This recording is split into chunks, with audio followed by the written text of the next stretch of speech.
Hello everyone. तो कैसे हैं आप सब। तो आज मैं आपके लिए लेके आया इंडियन फ्रीडम स्ट्रगल के ऊपर लेक्चर नंबर 10, जिसमें हम डिस्कस करेंगे एक इंपॉर्टेंट रिपोर्ट आई थी 1928 में, जिसे हमने नाम दिया था नेहरू रिपोर्ट। और साथ में ही एक और इंपॉर्टेंट कंपोनेंट पढ़ेंगे, that is your Gandhi Irwin pact in 1931। इसमें हम डिस्कस करेंगे जो नेहरू रिपोर्ट थे उसके कुछ इंपॉर्टेंट फीचर्स, क्या कंसेप्ट था, क्यों आई थी ये रिपोर्ट और उसका रिजल्ट क्या निकला। और साथ में ही एक गांधी इरविन पैक्ट, गांधी जी और लॉर्ड इरविन के बीच में एक पैक्ट साइन हुआ था, एक एग्रीमेंट साइन हुआ था, उसमें उन्होंने क्या एग्रीमेंट साइन किया, क्या क्या रिजल्ट निकला, उसके बारे में हम इस टॉपिक में, इस लेक्चर में डिटेल में पढ़ेंगे। तो स्टार्ट करने से पहले मैं बता दूं, जो भी चैनल बने हैं वो चैनल को सब्सक्राइब कर ले। और ये हमारा लेक्चर नंबर 10 है, तो पिछले जितने भी 9 लेक्चर्स है उसे आप जरूर देख लीजिए, क्योंकि एक प्रॉपर हम क्रोनोलॉजिकल ऑर्डर में चल रहे हैं। जो हमने 1857 की रिवॉल्ट ऑफ 1857 से स्टार्ट किया था इंसिडेंट, और अब हम पहुंच चुके हैं 1928 तक पहुंच चुके हैं। तो आने वाले आप कह सकते हो 3-4 लेक्चर्स में हम ये टॉपिक, आपका जो इंडियन फ्रीडम स्ट्रगल है, इसे कंप्लीट कर देंगे। मतलब अराउंड 13 लेक्चर्स इसके बनेंगे, ठीक है। तो घबराओ मत, बच्चे पूछ रहे थे कि कब खत्म होगा, तो 2-3 और लेक्चर्स, उसके बाद ये टॉपिक फिनिश। तो बात करते हैं लास्ट लेक्चर की, जिसमें हमने डिस्कस किया था साइमन कमीशन के बारे में। क्या था साइमन कमीशन, क्या रीजन थे, क्या कारण थे, हमने क्यों नारा लगाया Simon go back, Simon go back, ठीक है। उसके क्या रीजन थे आप सभी को चलो थोड़ा सा रिकॉल कर लेते हैं। लास्ट लेक्चर क्या था, लास्ट लेक्चर मैंने आपको बताया साइमन कमीशन चुनी गई थी। एक उन्होंने कमीशन चुनी जिसमें सभी के सभी इंग्लिशमैन थे, नो इंडियन वॉज इंक्लूडेड। अब इस कमीशन को क्यों चुना गया, उन्होंने कहा हम भारतीयों को संसद में हिस्सेदारी देंगे। लेकिन भारतीय भी समझ गए थे, वो समझदार हो गए थे, उन्होंने कहा हमें हमेशा की तरह लॉलीपॉप दिया जा रहा है, हमारे साथ बाद में धोखाबाजी ही होगी। तो उन्होंने कहा अगर आप हमारे लिए कोई कमीशन बिठा रहे हो तो उसमें हमें भी बिठाओ, हमारे लीडर्स को भी बिठाओ। लेकिन उन्होंने ऐसा नहीं किया। उन्होंने जो कमेटी बनाई, साइमन कमीशन की जो कमेटी बनाई, उसमें जितने भी मेंबर थे सभी के सभी इंग्लिश मैन थे। मैंने साथ में आपको बताया, अब जो इसके चेयरमैन थे जिनका नाम था सर जॉन साइमन, ठीक है, ध्यान सुनना।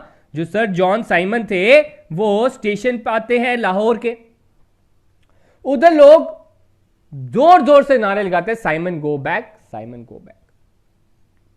अब उधर का जो सुप्रिटेंडेंट ऑफ पुलिस है जिसका नाम था स्काउट, उसने उधर कर दी लाठीबाज का आदेश दे दिया। उधर उसने लाठीबाज का आदेश दे दिया, उधर ही उसी टाइम पे लाला लाजपत राय जी के सर पे चोट लग जाती और इस चोट के कारण उनकी डेथ हो जाती है, उनका निधन हो जाता है। आपने याद रखना है कि ये जो साइमन गो बैक का जब नारा लग रहा था तो कौन से लीडर की डेथ होती है, तो लाला लाजपत राय जी की डेथ होती है। तो इस चीज को देख के हमें और गुस्सा आ जाता है और रोष आ जाता है। अब हम सब सोचते हैं, इंडियन जो सोचते हैं वो कहते हैं अगर हम लाला लाजपत राय जी के निधन का बदला नहीं लेंगे तो वो हमें कमजोर समझेंगे, वो हमें लाचार समझेंगे, तो अब उनके बदला हमें लेना पड़ेगा। तो उस टाइम पे मैंने आपको बताया the great leader Bhagat Singh ji, next one Rajguru and Sukhdev, वो प्लान बनाते हैं कि हम स्काउट को मार डालेंगे, उसको खत्म कर देंगे। तो वो जाते हैं पुलिस स्टेशन, लेकिन उधर स्काउट नहीं मिलता, उसका असिस्टेंट मिल जाता है जिसका नाम था सॉन्डर्स, और उसी को पेल देते हैं, उसी को मार देते हैं। तो स्काउट की जगह किसको मारा गया, सॉन्डर्स को मारा गया। अब ये सब तो भाग गए, भगत सिंह, राजगुरु, सुखदेव। तो इस चीज को, अब कहानी हमारी आज का लेक्चर इधर से स्टार्ट होता है। अब क्या होता है, ब्रिटिश गवर्नमेंट इन्हें आतंकवाद का ऐलान कर देते कि हां ये हमारे पुलिसमैन को मार के चले गए हैं, तो उन्हें आतंकवाद का एक तरह का टैग देते हैं। लेकिन अब ये गलत बात होगी। तो भगत सिंह जी सोचते हैं अगर मैं सरेंडर कर दूंगा तो मुझ पे कोई भी मुकदमा नहीं होगा, कोई केस नहीं होगा और मुझे सीधे फांसी का आदेश दे दिया जाएगा। तो उधर मैं अपने आप को रॉन्ग प्रूफ, राइट प्रूफ नहीं कर पाऊंगा। जो मुझे टैग लगाया गया आतंकवाद का उसे मैं हटा नहीं पाऊंगा, मैं उन्हें बता नहीं पाऊंगा कि मैं क्रांतिकारी हूं, आतंकवाद नहीं हूं। तो उन्होंने सोचा इसके लिए मुझे एक और कोई इंसिडेंट करना पड़ेगा। तो वो क्या करते हैं, लाहौर से चल जाते हैं कोलकाता चल जाते हैं। वहां पे उनकी मुलाकात होती है एक यंग साइंटिस्ट, ध्यान सुनना, वहां पे उनकी एक मुलाकात होती है यंग साइंटिस्ट जिनका नाम था जतिन दास। ये ना इंग्लैंड से आए होते हैं, इन्होंने केमिकल इंजीनियरिंग की है। इन्होंने क्या किया, केमिकल इंजीनियरिंग की है। और ये इन्हें बॉम्ब बनाना सिखाते हैं। अब देखो आप बॉम्ब बनाना सीख रहे हैं। अब उन्हें बॉम्ब बनाना सिखाया जाता है तो उनके दिमाग में एक आइडिया आता है भगत सिंह जी के। वो कहते हैं मैं एक ऐसा बॉम्ब बनाऊंगा, एक फुक्का सा बॉम्ब बनाऊंगा, मतलब बस धुआं होगा, असर कुछ नहीं होगा, किसी को चोट नहीं पहुंचेगी उससे।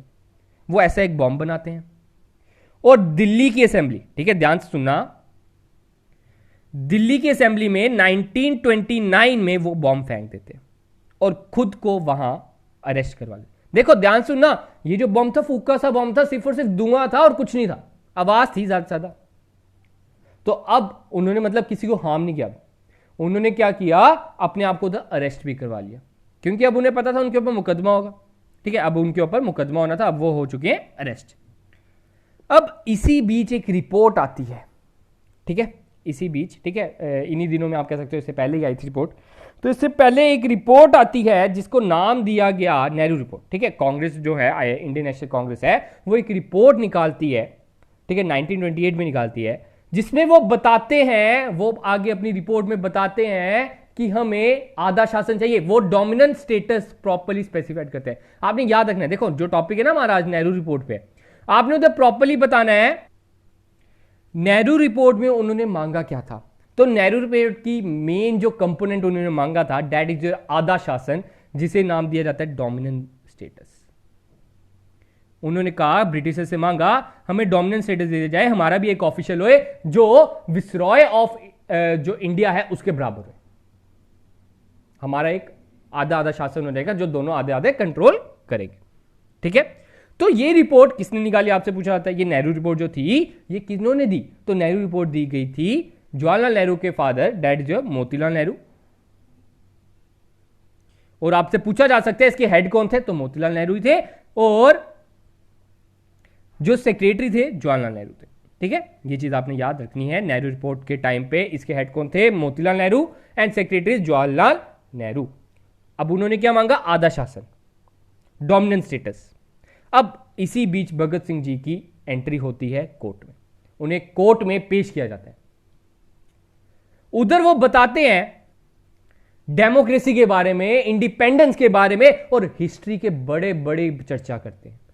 वो बहुत बड़ी बड़ी बातें करते हैं, बहुत अच्छा अच्छा बोलते हैं, जिससे लोग सुन के प्रभावित हो जाते हैं, उन्हें अपना आइडल मानने बैठ जाते हैं, यूथ आइकन वो बन जाते हैं, वो हीरो बन जाते हैं। न्यूज़पेपर में हर जगह भगत सिंह जी की वाह होने लगती है। पूरा इंडिया अब गांधी जी को जितना जानता था उतना ही भगत सिंह जी को भी अब जानने लगा, उनकी हर जगह वाह हो रही थी।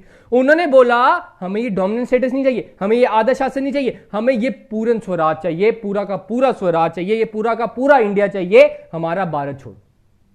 लोग ये जज्बा देख के खुश हो गए। अब क्या हुआ, गांधी जी देखते हैं कि हां उनकी लोकप्रियता बड़ी हो रही है। गांधी जी ने क्या देखा, भगत सिंह जी की लोकप्रियता बड़ी हो रही है, वो इससे ये ना हो जाए आईएनसी पीछे रह जाए। वो नेहरू को भेजते हैं, नेहरू जी को भेजते हैं, जाइए आप भी पूर्ण स्वराज की डिमांड कर दें। आपने सुना होगा पूर्ण स्वराज की फर्स्ट टाइम डिमांड कब की गई। देखो सबसे पहले जो मांग थी वो भगत सिंह जी ने की थी, वो लेकिन कोर्ट में की थी। लेकिन जब पूर्ण स्वराज की बात आती है ना, तो आईएनसी की हम कंसीडर करते हैं। आईएनसी की क्यों कंसीडर करते हैं, क्योंकि वो पॉलिटिकल पार्टी थी, वो एक ऑफिशियल स्टेटमेंट था, आप मान सकते हो। तो वही चीज आ जाता है। अब गांधी जी कहते हैं नेहरू जी को, जाइए आप भी पूरा स्वराज मांगिए। ठीक है, तो जवाहरलाल नेहरू, अब याद रखना डिक्लेरेशन ऑफ, ठीक है लिख देता हूं तो मैं, अब क्या होता है, डिक्लेरेशन ऑफ पूर्ण स्वराज बाय जवाहरलाल नेहरू कब की गई, ये आपसे पूछा जाता है, ये नोट डाउन कर लो। एट लाहौर सेशन, कब, 26 नवंबर 1929। ठीक है, अब एक कब इन्होंने, ये आपसे पूछा जाता है पूर्ण स्वराज की कब डिमांड रखी गई, तो रखी गई 26 नवंबर 1929 से। किनसे प्रभावित होके, the great leader Bhagat Singh जी के। ठीक है, he said that from now every year we will celebrate 26 January as our independence day। अब वो हर साल 26 नवंबर को, अब से आपको पता है पहले जो 1930 के बाद हमने हर साल 26 जनवरी को इंडिपेंडेंस डे बनाना स्टार्ट कर दिया। ठीक है, तो इसी बीच एक और मूवमेंट की स्टार्ट होती है। गांधी जी एक और मूवमेंट स्टार्ट करते हैं जिसका नाम था सिविल डिसोबीडियंस मूवमेंट। जिसका नाम क्या था? सिविल डिसोबीडियंस मूवमेंट इन 1930, 1930 में एक मूवमेंट की शुरुआत होती है, सिविल डिसोबीडियंस मूवमेंट, और जिसमें सबसे ज्यादा मशहूर है दांडी मार्च। इसमें एक दांडी मार्च होती है, आपको पता होगा, from Sabarmati to Dandi. Start कब हुई थी ये आपको पता होना चाहिए डैड। इट स्टार्टेड ऑन, देखो ये इंपॉर्टेंट पॉइंट्स होते हैं ना, याद रख लिया करो। जो दांडी मार्च थी वो स्टार्ट कब की गई? 12 मार्च, ये वैसे मैं फर्स्ट लेक्चर में बता चुका हूं, 12 मार्च 1930 में स्टार्ट हुई थी फ्रॉम साबरमती टू दांडी, जहां पे उन्होंने सॉल्ट बनाया और टू ही break the law of salt. होता क्या था उस टाइम पे, सॉल्ट बनाना सिर्फ और सिर्फ गवर्नमेंट को ही अलो था, गवर्नमेंट उसके ऊपर टैक्स लगाती थी। गांधी जी कहते हैं ये नमक एक अमूल्य चीज है, हर एक इंसान को जरूरतमंद है, इसकी जरूरत है, आप इसके ऊपर टैक्स नहीं लगा सकते। तो उन्होंने सॉल्ट बनाकर ये लॉ तोड़ दिया। तो ये दांडी मार्च की आपने डेट याद रखनी है। दांडी मार्च कब से कहां से स्टार्ट हुई? साबरमती टू दांडी, ये चीज आपने याद रखनी है, ठीक है। तो अब क्या होता है, हर जगह सिविल डिसोबीडियंस मूवमेंट की बड़ी चर्चा हो रही है। अब अंग्रेज सोचते हैं अगर भारतीयों को अपनी तरफ लेना है तो गांधी जी को मनाना पड़ेगा, उन्हें मनाना पड़ेगा, तो अपने आप सभी का पक्ष हमारी ओर हो जाएगा। तो वो क्या करते हैं, गांधी जी को बुलाते हैं एक इंपॉर्टेंट पैक्ट के लिए। इस टाइम पे पता है, इस टाइम पे हमारे जो विसरॉय हैं, अभी जो हमारे इंसिडेंट चल रहा है 1926 में, हाँ 1926 में लॉर्ड इरविन हमारे बने थे विसरॉय। तो अभी तक लॉर्ड इरविन ही है विसरॉय, ठीक है। तो लॉर्ड इरविन क्या करते हैं, गांधी जी को एक पैक्ट के लिए, एक एग्रीमेंट के लिए बुलाते हैं। उन्हें वो बुलाते हैं एक पैक्ट के लिए जिसे नाम दिया गया गांधी इरविन पैक्ट, क्योंकि इन दोनों के बीच में हुआ ना, इसलिए इस पैक्ट का क्या नाम था? Gandhi Irwin pact. उन्हें वो बुलाया जाता है। तो ये 5 मार्च 1931 में, ठीक है, 5 मार्च 1931, ठीक है, डेट याद रखना। उन्हें ये बुलाया जाता है, उन्हें बोला जाता है जो जो आपकी डिमांड आप लेके आइए, हम देख लेंगे, हम आपकी डिमांड पूरी कर देंगे। तो वो सब गांधी जी को समझाते हैं। गांधी जी आप साइन तभी करना इस एग्रीमेंट पे अगर वो भगत सिंह जी को छोड़ने में मान जाए। तो गांधी जी जाते हैं, पैक्ट साइन करने जाते हैं।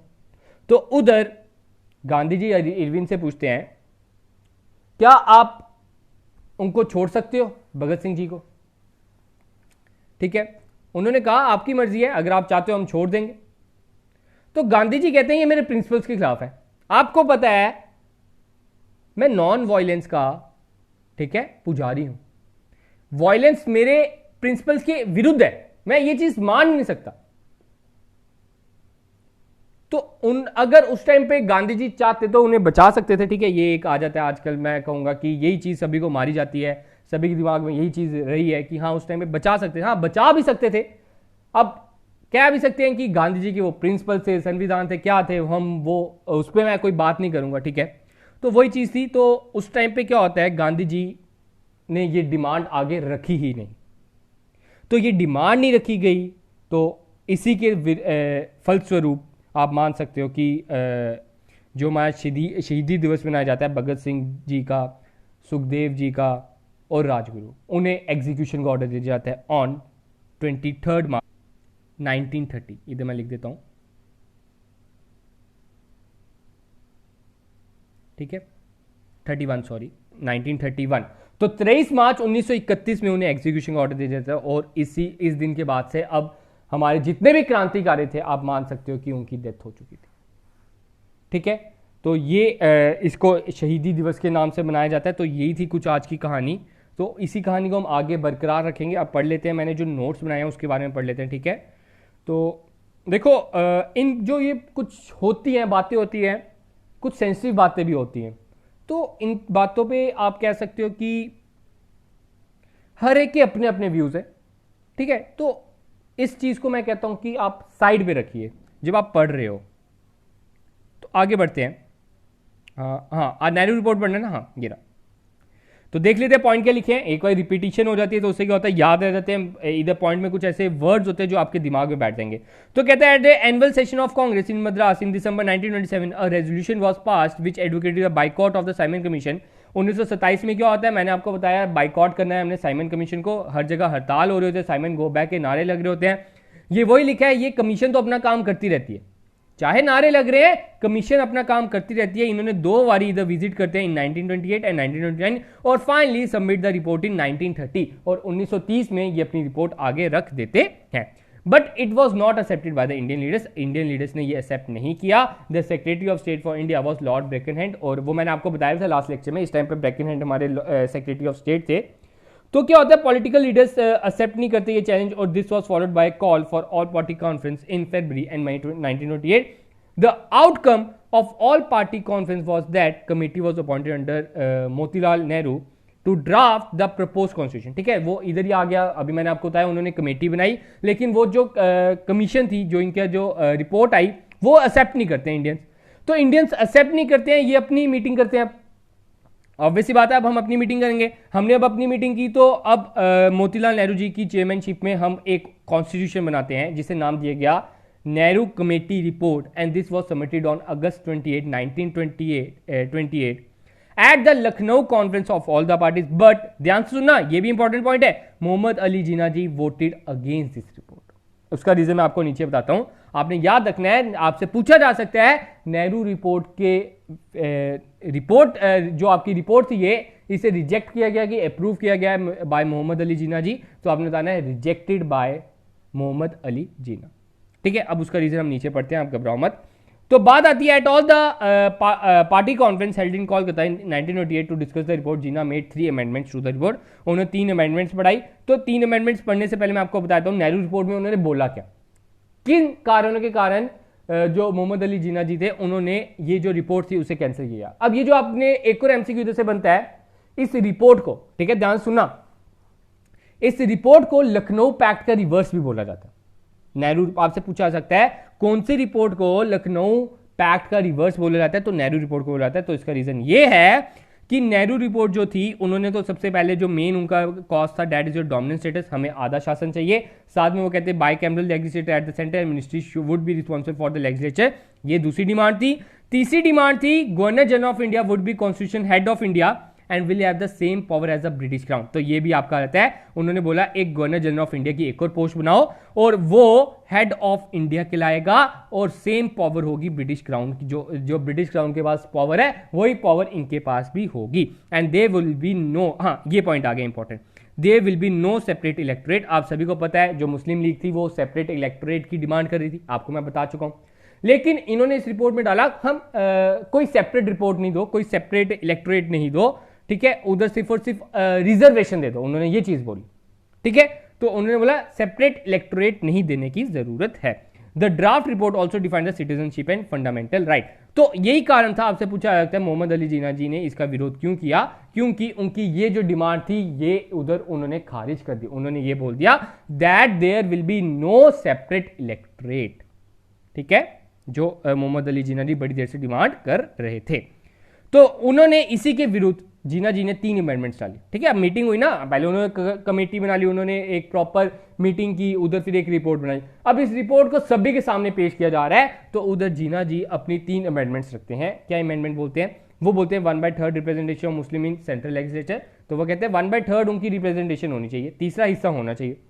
Reservation to Muslim in Punjab and Bengal in proportion to their population until adult suffrage was established. तो वो कहते हैं मुस्लिम्स के लिए उधर रिजर्वेशन होना चाहिए पंजाब और बंगाल में, और residual pass to be vested with the provinces and not to the centre. Provinces के पास उसकी पावर होनी चाहिए, सेंटर के पास नहीं होनी चाहिए। और इसी के देखो ये भी इंपॉर्टेंट पॉइंट आता है, और इसी में उन्होंने अपने 14 पॉइंट्स, ठीक है आपसे पूछा जाता है 14 पॉइंट्स लॉ किसने निकाले थे, 14 पॉइंट्स किसने निकाले थे, तो उन्होंने मोहम्मद अली जिन्ना जी ने 14 पॉइंट्स, जिसे नाम दिया गया मोहम्मद अली 14 पॉइंट्स। ठीक है, जिन्ना के 14 पॉइंट्स इसे नाम दिया गया, ये आपसे पूछा जा सकता है। तो यही था कुछ नेहरू रिपोर्ट के रिलेटेड। अब आगे पढ़ लेते गांधी इरविन पैक्ट के बारे में। तो गांधी इरविन पैक्ट यही याद आता है कि the rejection of demand put forward by Mahatma Gandhi in Delhi manifesto lead to Lahore Congress session. Later under the civil disobedience movement Gandhi ji put forward 11 demands. अब वो क्या करते हैं, 11 डिमांड रखते हैं आगे। ये देखो ये छोटे छोटे इंसिडेंट है तो इतना इंपॉर्टेंट नहीं है, जो मैं आपको स्टोरी सुनाई है ना वो आपके दिमाग में बैठ जानी चाहिए, वो प्रॉपर सर्कल बैठ जाना चाहिए, आपको पता होना चाहिए क्या क्या कैसे कैसे इंसिडेंट आगे आगे बढ़ रहे हैं। तो क्या होता है, उन्हें अल्टीमेटम दे दिया जाता है जनवरी 31 तक का कि एक्सेप्ट कर लो या रिजेक्ट कर लो, लेकिन अब वो ना ही रिजेक्ट करते ना ही एक्सेप्ट करते, तो वो सिविल डिसोबीडियंस मूवमेंट की दे देते हैं कि हाँ हम सिविल डिसोबीडियंस मूवमेंट करेंगे। तो वही उधर Gandhi and all other members of the Congress working committee were release from jail unconditionally. तो उधर से उनको पहले जेल में भी थे, देखो आपको ऐसे लिखते थे, आपको ऐसे में याद होगा, लिखते थे हम Gandhi ji went to jail many times, उनको दो तीन दिन के लिए बड़ी बार जेल भेजा जाता था, तो उनको क्या भूतों को भेजा जाता था। तो बड़े से ऐसे लीडर थे, उनको ना खुश करने के लिए उन्होंने जेल से छोड़ दिया एकदम से। अब क्या हुआ, गांधी जी ने एक इनिशिएटिव लिया, एक डिस्कशन की लॉर्ड इरविन के साथ। उन्होंने कहा हम एक पैक्ट साइन करते हैं which came to be known as Delhi pact और गांधी इरविन पैक्ट। तो वही आपका आगे आपसे पूछा जाता है इरविन पैक्ट जो था ये कब साइन किया गया, 5 मार्च 1931 इन लंदन। और ये जो पैक्ट था, ठीक है, इसमें ये इंपॉर्टेंट पॉइंट आता है, ये एक बार पूछा गया एग्जाम में, डेट सरोजिनी नायडू ने क्या कहा गांधी इरविन पैक्ट रिलेटेड। तो उन्होंने कहा द टू महात्मास, किने, गांधी जी और इरविन को, द टू महात्मास, ये आपने याद रखना है, ये पूछा गया एग्जाम में। और बैकग्राउंड अभी तक पढ़ लेते हैं, क्या लिखा हुआ background of Gandhi Irwin pact. The second round table was to be held in 1931। तो 1931 का सेकंड राउंड टेबल होने से पहले इन्होंने एक मीटिंग कर ली, एक पैक्ट कर लिया। In 1930 the salt satyagraha was conducted and India and Gandhi ji received world wide attention and the British government in India was criticised for his unjust treatment of Indians. अब क्या होता है, मैंने आपको पहले ही बता चुका हूं कि हमने इधर डांडी मार्च स्टार्ट की, सॉल्ट लॉ को ब्रेक किया। अब इससे गांधी जी की हर जगह वाह होने बैठ जाती है, उन्हें हर जगह टेंशन मिलने बैठ जाती है, और जो ब्रिटिशर्स थे उनके ऊपर थू थू होने बैठ जाती है। आप मान सकते हो कि हाँ तुम उन्हें संभाल नहीं सके, ये नहीं कर सके, ठीक है, वही चीज होगी। तो गवर्नमेंट को भी अब अपने, आप कह सकते हो कि सेल्फ रिस्पेक्ट की बात आ गई।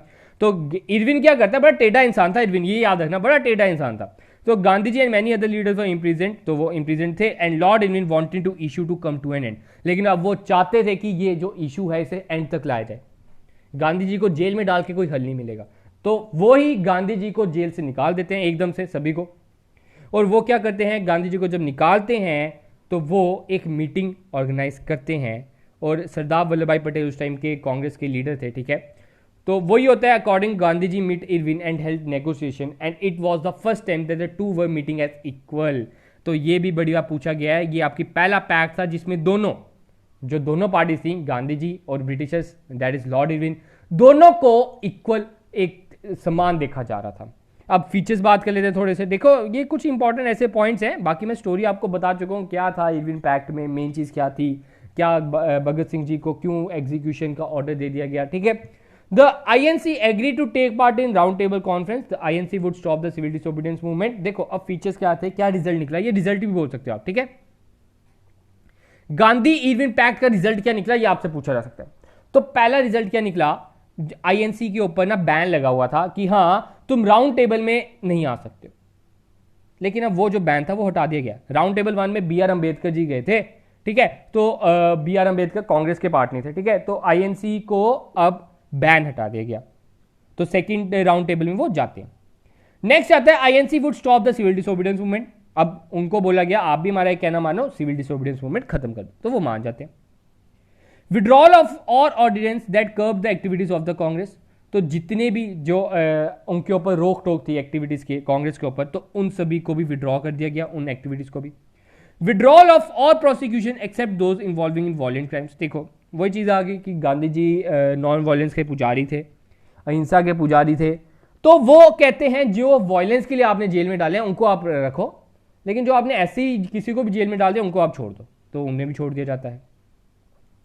Release of those who were arrested for taking part in civil disobedience movement, और जिन लोगों को आपने सिविल डिसोबीडियंस मूवमेंट के तहत अंदर डाला है उनको भी छोड़ दो, और उधर ही सॉल्ट टैक्स को भी रिमूव कर दिया जाता है। तो ये कुछ इसके फीचर्स थे, इसके जो रिजल्ट थे गांधी इरविन पैक्ट के, वो बाद में आते हैं, ये आपसे पूछे जा सकते हैं। Which of the following is not the Gandhi Irwin pact result, तो आपने उधर से चुन लेना है। आपको तो मैंने प्रॉपर नॉलेज दे दी है जो हमारे इसके रिलेटेड आती है, गांधी इरविन पैक्ट और हमारे नेहरू रिपोर्ट के रिलेटेड। होप सो क्लियर होगा। अभी तक हम कह सकते हैं कि 1931 पहुंच चुके हैं, तो अब आज़ादी सिर्फ और सिर्फ ज़्यादा दूर नहीं है, 16 साल दूरी है, तो 1931 तक कवर अप कर लिया। अब कुछ इंपॉर्टेंट इंसिडेंट जो थे वही मैं डिस्कस करूंगा आने वाले 2-3 लेक्चर्स में, हम कंप्लीट कर देंगे। तो तब तक के लिए आप नोट्स बनाते रहिए, रिवाइज करते रहिए, आपको टेलीग्राम पे हम पीडीएफ प्रोवाइड कर देंगे, उधर से आप देखो। आप कह रहे थे 1-2 बच्चे मुझे सर अगर मैं इसका प्रिंट आउट ही ले लूँ तो बेटर रहेगा। देखो प्रिंट आउट भी आप ले लोगे, पहली बात इसमें आपके पैसे लगेंगे। देखो प्रिंट आउट के आजकल मेरे हिसाब से 5 रुपीज़ लेते हैं अगर प्रिंट आउट निकलवाना, ब्लैक एंड वाइट भी एक पेज का। तो वो जो प्रिंट आउट का 5 रुपये लेंगे, ठीक है, बाद में आप चलो 2 रुपये भी ले लेंगे तो फिर भी पैसे तो लगेंगे। ऊपर से क्या होगा, ये जो होते हैं ना, ये लैंग्वेज थोड़ी सी कॉम्प्लेक्स है। जब आप अपनी लैंग्वेज, देखो सभी की अपनी अपनी इंटरप्रिटेशन लेवल होती है, अपना अपना तरीका होता है। जैसे मेरा तरीका अलग है, आपका तरीका अलग है, मेरे लिखने का तरीका अलग है, आपके नोट्स बनाने का तरीका अलग है। तो वो चीज आपको ना एग्जाम में मदद करती है। तो मैं यही सजेशन दूंगा, अपने नोट्स बनाइए। ज्यादा थोड़ा सा कह सकते हो कि 1 घंटा एक्स्ट्रा लगता है, ज्यादा नहीं लगता, 1 घंटा ही एक्स्ट्रा लगता है एक लेक्चर को नोट करने में। तो आप वो जरूर कीजिए। तो आज का हम अपना लेक्चर इतना ही रखते हैं। अगर आपको लेक्चर अच्छा लगे तो लाइक जरूर कीजिएगा, शेयर जरूर कीजिएगा, सब्सक्राइब जरूर कीजिएगा। तो अपना लेक्चर इतना ही रखते हैं, तो मिलते हैं कल अपने नए लेक्चर के साथ। तो आज के लिए अलविदा।